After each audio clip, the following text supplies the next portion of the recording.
May Mendoza update. Happy Tuesday, Dabarkad sa Eat Bulaga. Kung Hey Patsoy. May mga dancing dragon to. May mga stick silang hawak. Kasi may mga kumakaw.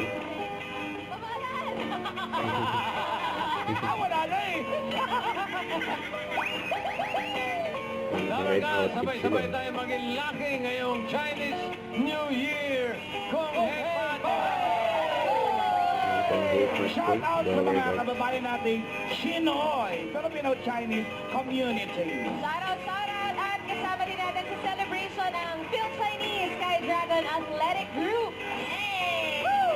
2026, the year of the horse. Year of the Horse. Yan, oh. Yan.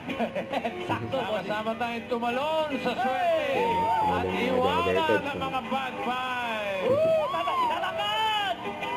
Ang katangkad daw. Dahil Chinese New Year, hindi pwede mawala ang tikoy para sa Team Yan, Squad. may Sa Team patikoy. Bahay, relax lang kayo.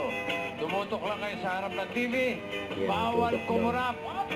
Pero Bawal kumurap. dapat mabilis ang kamay sa pag-scan ng QR code. Uy! Ano pong gagawin? QR Ikaw talaga, Raisa, ang dami mong tanong.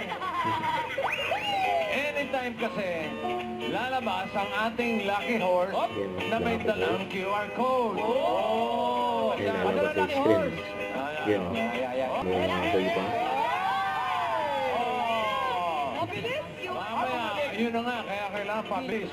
Mamaya, yung lucky horse na yun, may QR code na kasama. Ay, dapat mabilis. Yun ang kailangan, mabilis kayo mag-i-scan para mag-register para sa chance yung manalo ng laman ng mga lucky ampaw. Kaya mga bakla kayo mga Dabarkad, Ibay, ipapadala po yan agad-agad. Agad-agad. Mga Dabarkad, let's Don't forget to subscribe, click the notification bell for more updates. If you feature the action like, stay tuned for more videos. See ya.